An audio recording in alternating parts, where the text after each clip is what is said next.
What is up, everybody? It's Dr. Vibe here, host and producer of the award-winning Dr. Vibe Show, the home of Epic Conversations, and I'm the host of Epic Conversations 2020 Best Pod 18, 2018 Innovation Award winning, given out by the Canadian Ethnic Media Association. I've done over 3,000 of these, and I still make mistakes. I'm human. And also, I host the only online conversation in the world that is for dads and fathers. It's sponsored by Dove Men Care. It's also co-sponsored by Dad Central, Canada's national fatherhood organization. And through that collaboration last year, I was able to connect with directly or indirectly over 100,000 fathers around the world. So as always, I like to say you're blessed, highly favored, a magnet for miracles, and a solution for someone's problem. And we have some new friends coming on the Dr. Vibe Show tonight. But let's give a little background before we bring them up. There is a new series premiering on CBC Gem tomorrow night, March 31st. It's called Revenge of the Best Black Friend. It's a brand new CBC Gem original comedy series from award-winning playwright, host and producer, and CBC personality Amanda Parris. It puts a spotlight and a surreal twist on the familiar tropes, stereotypes, and typecasting that's been forced on Black actors. So before we bring our new friends up, we're going to show a little bit of the premiere, or a little bit of feature from it. So here we go.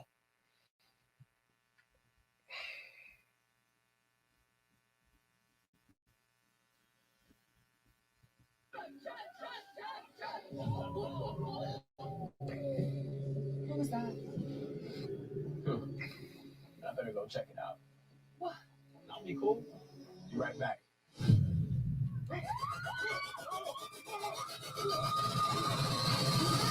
Stop that right now.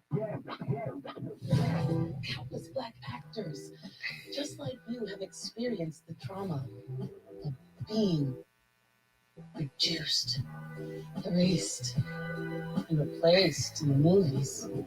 If I am going to revolutionize this industry, I had to get to the root of the problem. It was time for me to dismantle the white narrative industrial complex. Cut! Dr. Toni Shakur told me, "Beloved, we're getting you your proverbial 40 acres and a mule." This book was a revelation. Extraordinary. I watch your show religiously. Thank you. Your biggest weakness was being lost in a sea of complexity. The truth is, Toni needs actors like me to stay struggling so that she can stay relevant. Bitches wish they were me. Really, Toni?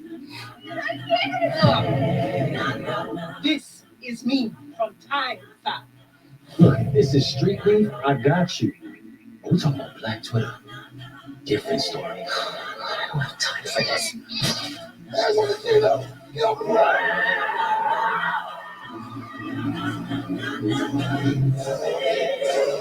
Listen, Toni, I've got some blades in the car, a little firepower. If we really want to take this to the next level, really get that. What?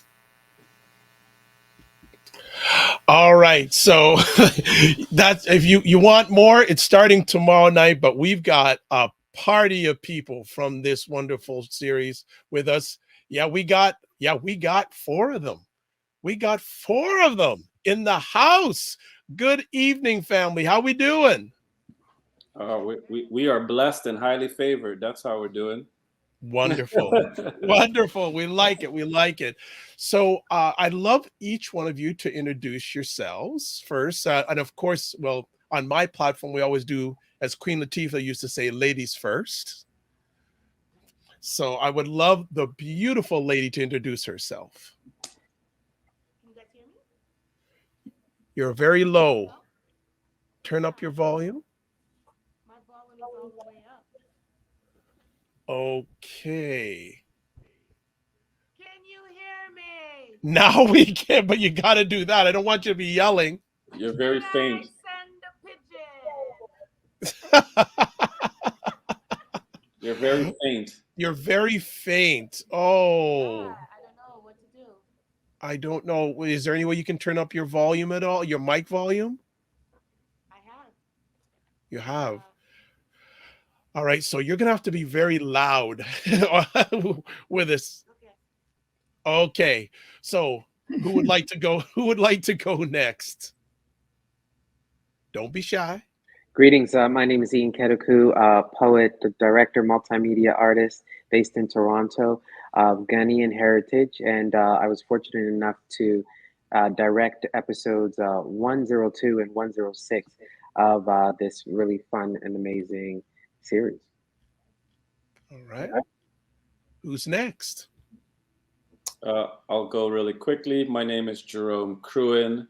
I am a commercial director and TV director, and I had the pleasure of directing episode 101 and episode 104 with these beautiful collaborators that we have here. Wonderful. And Mr. James. My name's Ashton James. I'm an artist in the city. I had the honor of being in episode 2, 3, and 6, and just an artist trying to be part of narratives that are important and kind of change or have an impact in our society. Wonderful. I don't know if the lady can yell loud enough to introduce herself properly. I will use my theater voice. My name is Oluniké Adeliyi, and I play Dr. Toni Shakur, and I'm in all the episodes. Okay. Well, you're the star, so you better be in all the episodes, right? She is the star. She is the star. Excellent. Well, good stuff. I want to know from each one of you, how did you get involved in this wonderful project, this wonderful opportunity? Who'd like to go first? I can go. Sure. So, I got an email from my agent, and, they sent me the audition. And I try not to look at names when I get these auditions, but I seen Amanda Parris, and I immediately was like, oh, I have to do this. Okay. So I just did the audition, and it's funny. I was with a friend. They wanted me to take some redirects and try and hit the comedy a bit more. And I was with a friend, and I was just explaining to him like the situation, and he goes, "But you're not a funny guy." And I'm like, okay. He's like, you're the friend I come to if I want like advice or like, inspiration, but you're not funny. So, that happened. But then, I just did the audition, and as fate would have it, it turned out, and here we are.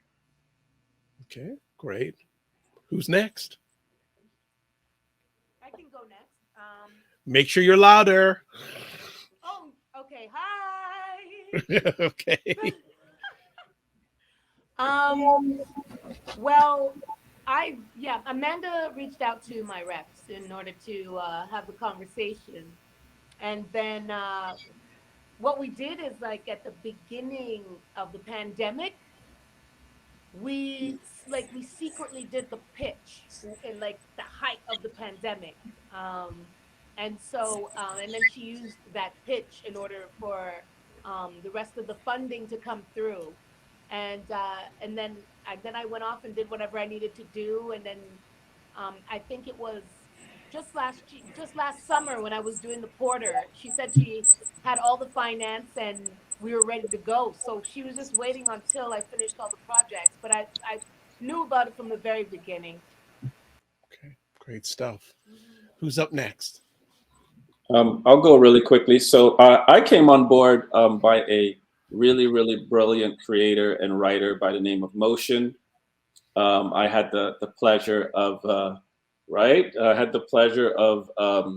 directing a short film that Motion wrote, which was part of a CBC program as well called 21 Black Futures. And Motion recommended me to Amanda and the rest of the producers and creative teams on Revenge of the Black Best Friend. And somehow they liked my work. And somehow. And I was like, you know what? I'm available, guys. Holla at me. Okay. And boom, I showed up on set and I pointed some cameras And Nice. Oluniké did all the heavy lifting, and I smiled and encouraged everyone to the finish line. And the rest is history. Wonderful. Wonderful. Ian, how about yourself? I'm not too sure of what sort of conversations happened in the back. I A lot of my directing work and production work is in animation and in poetry, and I'm very familiar with Amanda Parris. Been a fan for such a long time. Consider them a kind of distant, silent mentor of mine, as well as Motion. I Within the poetry and spoken word scene, Motion is a trailblazer and Yes. a legend, and so I've always been able to look up to these two women as really great artists and opportunity makers for a lot of people of color that are looking to get into the industry. And so when I got the call, heard the names, I had to jump right on with the project, and I'm really glad that I did. Oluniké, I'm going to ask a favor. I'm going to ask you to log out and log back in to see if that resolves the audio issue. So if you can log out and log back in, we'll see if we can resolve that. So, gentlemen, what made you, of course, Amanda, Motion, definitely attract you to this project, but was there anything else that got you saying, I want to do this or I have to do this? If I may jump in really quickly, the opportunity to work with talented creatives that look like me, I'll be honest, it's happened only once. The one time where I worked with Motion almost a year ago. So it never happens. And that opportunity to once again collaborate with other creatives that look like me, that come from diverse backgrounds like me, we speak the same language, was very attractive to me. And then upon reading the scripts, they were so well written, so imaginative. It's like, how could you not want to do this? Like, I was like, sign me up, sign me up. So for me, it was really easy. It was just, everybody that was involved, and also just to collaborate with like-minded individuals. And also, I'll say, to tell stories that normally don't get told, that, I haven't seen from this lens and this perspective. I haven't seen it, and I watch a ton of TV and movies. So yeah, that's my take on it. Who else wants to jump in on that? What attracted you, other than Amanda and Motion, to this wonderful project? So there's, right now there's a somewhat of a Black renaissance that's happening within the industry, North America, Europe, and with that happening, you're getting a lot of stories. Broadcasters, different networks are looking for these, rich, authentic stories. But oftentimes, you don't see those stories as a representation or having the kind of insight that this show has. And the show, when it deals with comedy, when it deals with satire, is also playing with layers of understanding the Black experience, in particular, the Black artist or creative experience, which, is something that, it's kind of Inception like, right? We're working on this piece, but we're also living the lives that this piece is speaking to. And so I thought that it's a great opportunity for some commentary. And I thought that the time is really right for it. Also, the opportunity to work with, Canada's biggest broadcaster, the CBC. I think I always love that opportunity because, there's a machine behind the broadcaster that ensures that, some people are going to enjoy it and some people are going to watch it. And so, that's one of the goals, is that, in fact, just with the recent promo, you post things on the social media or what have you, people are so excited. They see the trailer, they're excited. They see the posters, they're excited. So it feels as though, the inclination that I had, and I think that many of the creators had, is that this is the time for these kinds of stories. And so it just seemed like really great timing to be involved. Okay. Let's give it another try. Let's see if you're better this time. Can you hear me? Oh! Woo! I changed my device. All right. But it's So now weird. let's give yourself a proper introduction now, because the last time we couldn't hear you. So let's give a proper introduction. Okay, my name is Oluniké Adeliyi. I am of Jamaican and Nigerian descent. I'm an actress, and I am the main character of the Revenge of the Black Best Friend. I play Dr. Toni Shakur, and I had a really, really, really good time doing this. All right. You're sounding so much better. So much better. Fantastic. Just another question for you. Other than Motion and Amanda, what attracted you to this project? Because you've done a number of great projects. Yes. Well, what it was the duality of the character, because she is a Renaissance woman in her own right. She's taking the world by the balls, or by in the palm of her own hands, right? And in a way that she wants to help a community of people, her Black community of people. But it's very hard to get away from the other side, which is making money from your own people. And so it could be seen as exploitation. I see it as one hand helps the other. You know, why shouldn't I have an empire?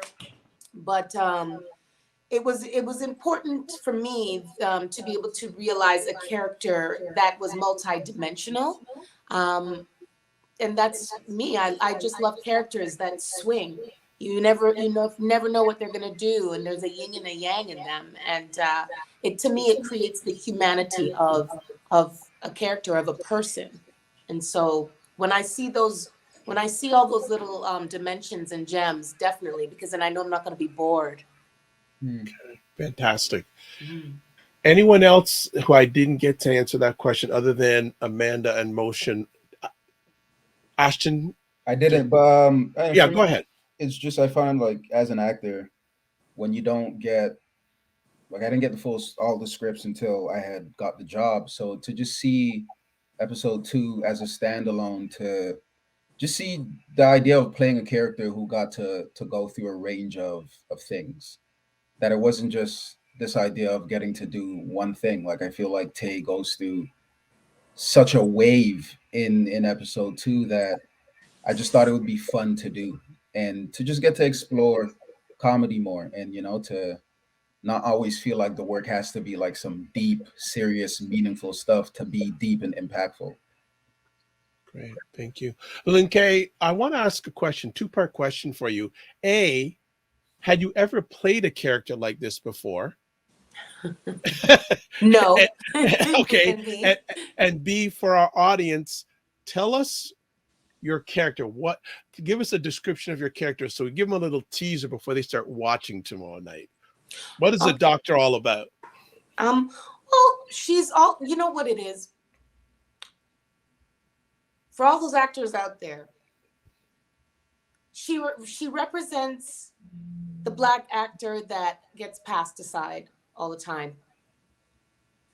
And she's angry about it, but this is how she's bringing her anger out. And so she decided to create her own thing and also call the industry out. She orchestrated it so that she can make money and be able to teach people how to do things the right way, and how to take your courage back and be confident, and stick it to the man, if you want to say. But she does it with a smile on her face, which is quite interesting. It's very cynical. But I think she's disgruntled because she's been passed over so much, and she's done so much, so many of these stereotypical roles, that she was fed up, and she had to construct a way to be able to selfishly help herself build her empire. But she genuinely does want to help other actors get to where they need to get to.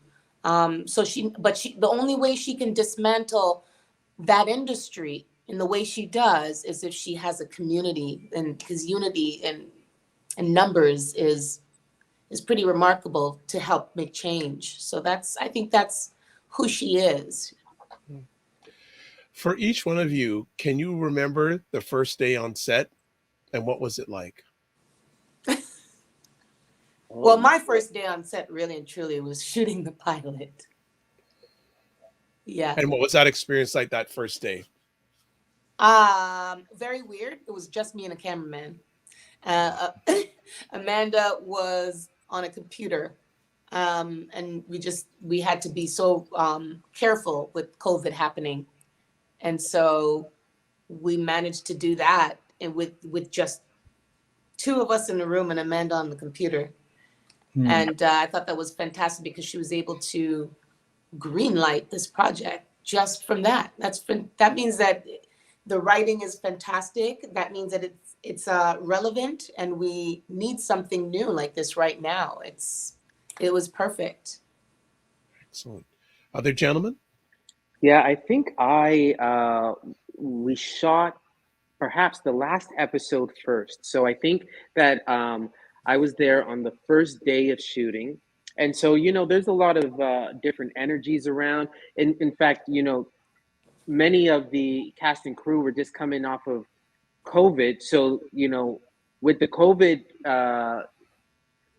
pandemic, the industry, some places took a back seat, some took a standstill, others were doing everything online. And so for many of us, it was our first time seeing that many people in a space, and the first time kind of working, on a project of this scale in person with other people. So there was a lot of different frequencies and excitement happening around that time. And it was also interesting to kind of do the Marty McFly and try and view the series at the end, always having in the back of your mind, especially, Oluniké, who had to do kind of these final scenes for the final episode of the series without even having touched the first episodes. And so everyone did a fantastic job with it. I think because people understood the goal of the show, people understood the concept, and the actors, people like Oluniké, Ashton, have been really fantastic to work with because it seems as though they really enveloped themselves into the character and understood the character. So jumping headstrong, limited hours, limited resources, but gonna make it happen, definitely requires that kind of talent and commitment to the art form in order to pull it off. So it was an exciting day. Okay. Who's next? I remember the first day. I remember it specifically because when I left, I sent a friend of mine I think 11 voice notes, just beaming of how excited I was. Wow. Do you still have them? I have his response. I posted it on Instagram today. And I just remember being there and watching Amanda behind the monitor and watching Oluniké, and I just remember feeling there's this idea that, to create meaningful art, an artist has to leave Toronto, and and I just remember being there going, oh no, this is happening, and it's happening in such a real way. And I just remember leaving and going, oh yeah, this is special. Yeah. I would say you don't need to go anywhere in the world or specifically somewhere in the world to make great art. You can make great art in your living room. Yeah. The reason why you leave is to get paid. Do we want to go there? Wait. That's what it is, and especially let oh my God, Jerome give his first, and then we can go deep. All right. I actually have to think about what my first day was, and I think I'm not gonna say it's the hardest episode, but it was one of the most challenging episodes. Was episode 4 because it was like an action riff on Buffy the Vampire Slayer. So it was a tall order in a short period of time. Yep. And I remember that, but the episode actually started in like an office, in a boardroom, and I was excited like I normally am when I'm on set. The crew and the cast was amazing. You know, like the energy with Oluniké was just on point. Amanda was great. I mean, everybody was just there to work and bring it to life. No egos. It was beautiful. And I just remember like these actors are so great. They're phenomenal. You could just let the cameras roll. They're gonna keep going. They're gonna, you know, bring little nuances to the script that you didn't even imagine. And I kind of just felt safe with the actors, which is really weird because usually it's the other way around where you feel safe with like the director. But I give like my actors tons of freedom. Like, bring it. Like, I don't like to cut. I like just go and see what we come up with. And the actors were just really great. And then from that first scene, I was like, this is gonna be an awesome day. And then that night, like 12 hours later, shooting some of the Buffy stuff, I was like, this was one hard day, so that it's gonna be easier after this. Yeah. So yeah, that was my first day. Fantastic. Thank you for those insights. So since the lady went there, we're going to go there. And I was somewhat going to go there. How much being part of this series was relatable to some of your experiences? A lot of it. Especially the tropes. You know, I've had my fair share of playing, you know, stereotypes and tropes. That's why I literally like went on a halt. Wow. I went on a halt, like end of 2019. I was like, I'm not doing any of this anymore. I'm gonna go to school because I've been balancing going to UFT, going for my second degree, with work for years now, and so it's full-time work, full-time school, and it's just right now it's really at the height of everything, and because of that, I knew I wasn't gonna just take any work. Like if I was gonna pull myself in my education, that it had to be worth it. But there came a time where I really started to get like antsy, and you know, this is not what I want right now. Not to say I don't want the art, but I didn't want this process of feeling like you're begging for something. And so I just said, I'm not doing anything. And I literally, I canceled my entire team. Wow. LA and Canada, just I did a full sweep. Everybody was upset, but I knew that I was doing what I needed to do for myself. And I wanted to take some time off. I wanted to just be in school and whatnot. And then I just started to let my cousin, who's really brilliant at this game, and he's my brother, basically. He's like, I know you're on a hiatus, but I'm going to take a look. I'm going to keep out, you know, keep a lookout for you. And he did. And when Flint Strong with Ice Cube came along, he's like, Barry Jenkins is doing this. You have to do this. And I was like, okay, I could come out of hiatus. And then that was a done deal, right? And the rest is history after that. I was like, well, you got to stay on as my guy. So like, I had to get rid of a system that thought that I was an employee as opposed to the talent, the person who pays you really and truly. I had to get rid of the people who didn't believe in me, because I mean, I believe in me first and foremost. I'm my biggest fan, but I need you on board. Like, I need you to show up. Like if I said we got to dress in all black and like go and deal with something, I need to know that you're my road dog. And so, and that comes with also having a voice in something. When you have your voice, my voice needed to be intact even more so. And I find when I finally did that sweep, I was shook to the core, because I also thought, what am I going to do now? But what happened was I finally chose myself completely, and I knew what I wanted. And the team that I built now, they all have the utmost respect, and they ask me questions first before trying to decide for me, because I know what's best for me. And so I think that's the difference between when you're in Canada too and when you're in America, because everyone answers to authority in America, and it's time for us to do the same. Yeah. And I honestly believe, with Black actors, we have so much to offer. We have so much content. No two Black actors are the same.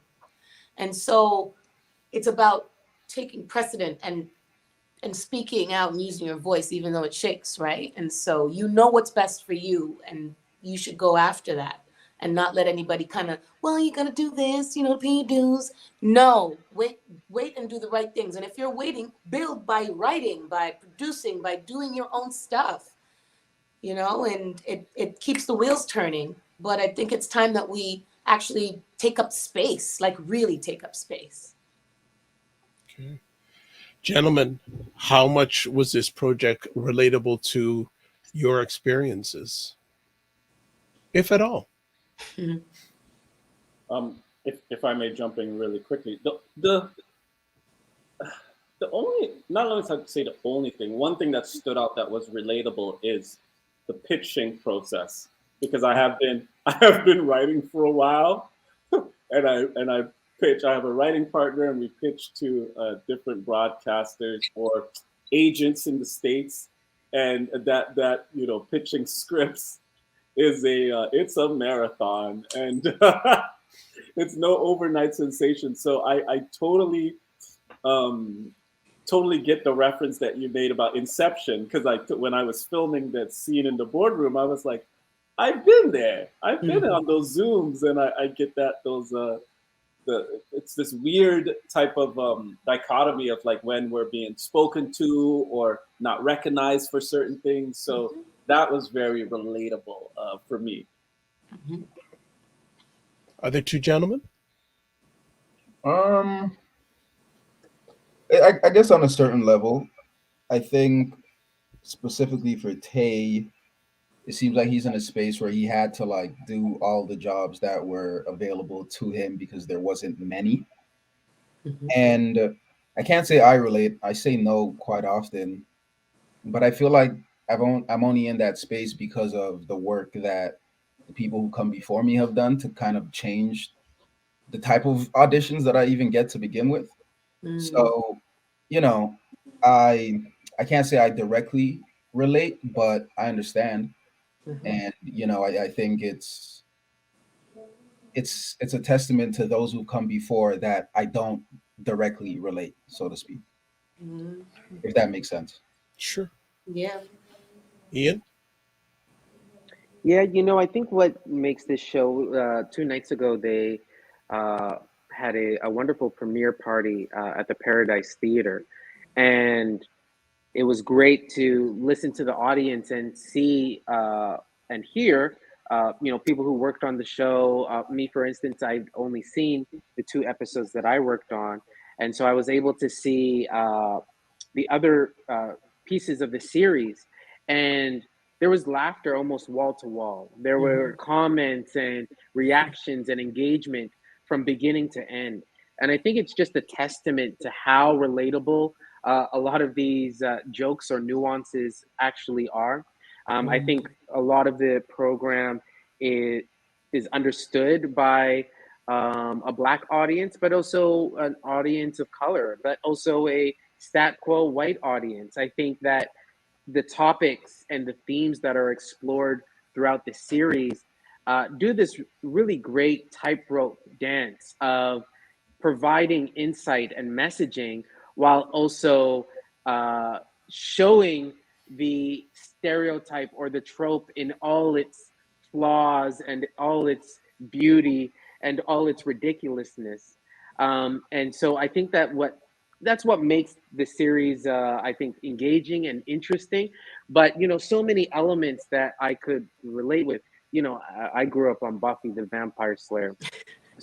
And, rarely do we think about how white, with the exception of Blade, how white these characters really are. And we love these characters, In that episode, there's a Black Harry Potter-ish kind of character. And, where's our school? You know what I mean? It's either Hufflepuff or Gryffindor or whatever. But I feel like,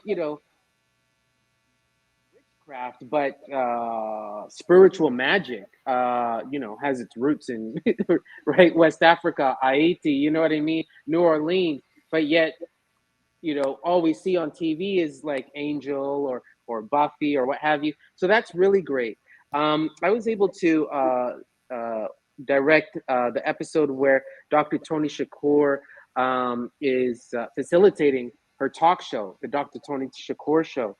And, you know, the inspiration, I didn't realize how much I grew up on, you know, Jenny Jones and Donahue, Oh, and, wow. you know, old Montel Jordan. Montel and Oprah, all these things, everything from the color palette to the approach. You're pulling out Jenny Jones? Bruh. What's her name? I didn't Ricky realize. Sally Jesse Raphael. Ricky Lake, Yeah. Sally Jesse Raphael. Come on. These things were staples in our childhood. You know, these people kind of raised us. Uh-oh, Jerry someone's Springer. Let's not Springer, forget about you gotta Jerry throw in. You Springer. gotta throw in. So it was really fun to get into that bag and kind of relive some of those moments, and definitely something that, you know, I think Black families can relate to. You know, at a certain time of the day, you know, this was the programming, and it was real programming. You know, sometimes even I was going back and watching some of these old episodes, real issues, right? You know, race, gender, sexuality, all of these things are brought up during these programs. And so when Dr. Toni Shakur brings Tay Black onto the program, there's a lot of surprises that happen. Oh, yeah. And I think the audience will be super excited to go through that emotional journey. Oh, definitely. Question for all you. What was a special moment during this journey that you will never forget? I know there were many, but just pick one that is a really special moment for you when you went through this journey. On my first day, there was like I think we're on lunch or something, but Oluniké and Amanda were like just talking to me, and I was just standing there, you know, just listening, and it just felt so like I just felt so loved, and I just felt like really seen, and that's not something that I find is easy. Like to make someone feel seen just by, you know, conversation. So I hold that one dear. Fantastic. Who's next? There's so many. Pick one. Pick the first one that comes to your mind and your heart. Monday, when they had the premiere at the Paradise Theater,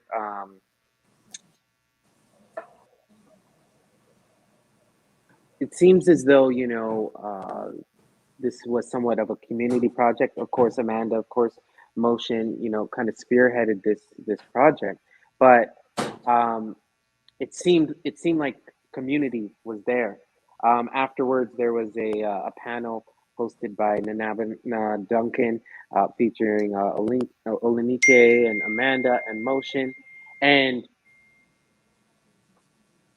this is post Oscars. I know people hate the word, but this is the environment, the atmosphere in which a number of Black creatives are coming to gather and congregate. And to see those four women on the stage speak to a project that's new, that's fresh, and that brought so much community together. I think for me that was special. I think it was a really interesting and important space to be in, and a great moment to, like Ashton, you know, to be able to like sit back under the tutelage of these incredible women and just absorb and appreciate and embrace. I thought that was quite special and a nice way to kind of wrap up all the hard work that everyone had put into the project. Wonderful. I co-sign that. Beautiful. Yeah, I if I may jump in really quickly, I'm having a hard time thinking of something, but the one thing I did think of is my shot lists are usually very extensive, and And I always have to work hard on cutting them down because I want everything in the world or want to capture everything in the world. But creating certain scenes or how to photograph and capture certain scenes, sometimes it's interesting. Like you could read it on the page, but what's in my head, it's hard to bring that out. And it was really cool to have Amanda's trust, even though she had no idea what the hell I was planning on doing half the time, to have her trust. And then when we started, shooting, there was like a couple things where she's like, I don't know how you're gonna do this, how you're gonna pull this off. But as we're working at it and working on it, you could see her realizing, oh, it's working. And I'm like, yeah, I knew it was gonna work all the time. Not really, but but it worked. And I thought that was really it was really funny because it's like, how do you explain? It's hard for me. No, it's not hard, but it's some things are tricky to explain what's in the mind, what I envision. But seeing it brought to fruition with the help of everyone, and then also seeing, Amanda and Motion and other people like realizing it's working. It was a really good feeling. And then the other thing is the premiere, like what Ian said, the premiere was really great to see everybody together, everybody who put their hard work, blood, sweat, and tears into the project to finally see it completed on a big screen. Nice. That was really amazing. We're not leaving you out. You've had the most time to think. Mm-hmm. Well, I mean, I do know. I think the best thing or the best moment about working on this project is that I got to work with a lot of people that I've always wanted to work with, but never had the opportunity because other productions weren't casting more than one or two of us. Mm-hmm. And to be on a production there's a plethora of us we do have our own little unit too in Toronto, right? And to be able to work with almost it was very special because we've known each other for little donkey years. Almost known each other for donkey years. And this brought us together in a way that was profound, that allowed us to be who we were and work the way we want. It allowed us to have fun without any kind of consequence, really and truly. We didn't have to really code switch unless it was for the role. Like we were just who we were. And I can't believe I've known all these people, a lot of the people for so long, and we didn't get to work with each other. So could you imagine Amanda's brought us together like this? And so that to me was incredibly special. And we could all hang out anytime and it's a party. I think it's really wonderful to be able to work with your peers. It's really, really wonderful. And I want more of this. I shouldn't have to be, waiting to work with the people that I respect and revere because they've already filled a quota, Mm-hmm. Okay. Well, last conversation piece. What message would you like melanated and non-melanated people to get from this series? That's a good question. Well, once in a while I ask a good one,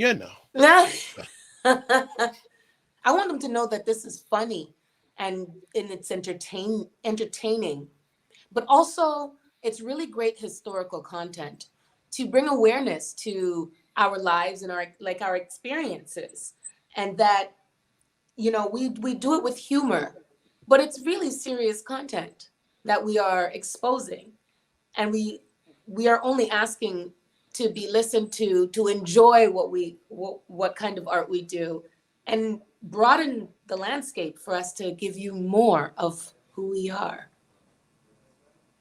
If I may jump in, brilliantly said, Oluniké. If I may jump in really quickly, for melanated people, I would say strength in numbers, work together, come together, create together. For non-melanated people, I would say cast more than one person of color, or two, or three, or four, or five, because we are very, very talented in front of the camera and behind the camera. Yeah, that's it. Oluniké said something about seeing more of us, and I think that everyone who's watching the show enjoy the show. But then, if you want to push yourself further and experience the multitude of entertainment, information, knowledge that comes from the individuals who have worked on the piece, you're gonna find a mountain full of gold.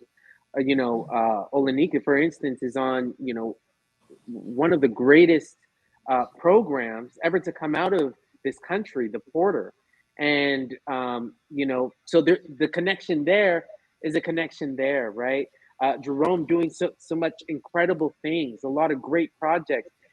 Ashton's work, make sure you check it out, right? There's a lot of things that happen, and so for non-melanated people, part of the work, if you're interested in that work, is to seek out the works of these collaborating artists, and all that information is at the end of every episode. And for people of African descent, also do that same kind of research and realize that Oluniké was about to give up. Ian Keduku comes from a world of poetry. Your dreams are possible. They're within your reach, and let this group be an inspiration to you. Motion, Amanda Parris. If you can read about where the story came from, right? A video camera and Oluniké in a room. It's possible. If you think it is possible, it is absolutely possible. The other day, Nanaba Duncan was talking about how one of their children used Oluniké as their Black History Month character, not Wow. character, but figure to cover for Black History Month. These are not only creatives, not only actors, these are, role models, people who you can be inspired by, people you can be mentored by, people you can reach out to, and, they'll probably be okay with answering a couple questions for you, or, making a call. So, for melanated people, I hope that it serves a purpose beyond the laughter, but the laughter is enough. Okay. Last words, Mr. James. I